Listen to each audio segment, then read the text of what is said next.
अरे झालं का निंदून? काय रे वैताग देऊ राहिला? काय लागत म्हणतो?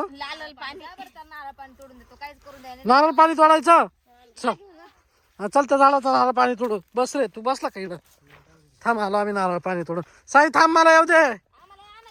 कुठं नारळ? वर नारळ आहे का? वरती नारळ आहे का? बाय वरती झाडाला हाय रे नारळ. लय मोठं नारळ. अरे वर्ष बापा. अरे काय इकडं?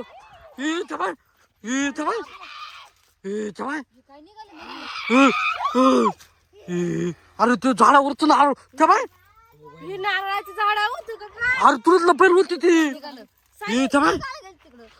काला गेला तर तू सांगितलं त्याला नारळ पाणी तोडून द्या मला. काला गेल ते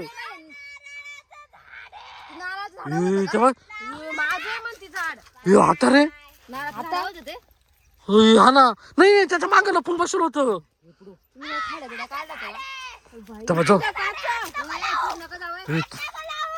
ते म्हणते हात नको लावू झाडाला. ए ग बसा ना तुम्ही. काय गागात करीत ग बसा ना जरा. हा बरं तू तेव्हा कशी दिसत ती.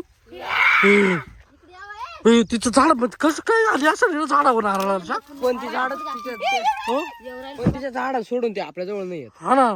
तिच्या झाडापाशीच राहती वैदई. हा झाड नको नको नको.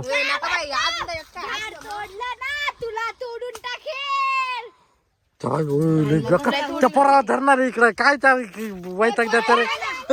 आली आली आली आली वैदई. याला घे तिकडे घे. बरं झालं पाहिलं चायला. एखादं गेलं नाही बघ बळाच. वैदई चल. वै घरी वै काय लय बेकारी रे. चला घरी. मरू द्या चला घरी. ते नारळ आपण इकत आणून पिऊ.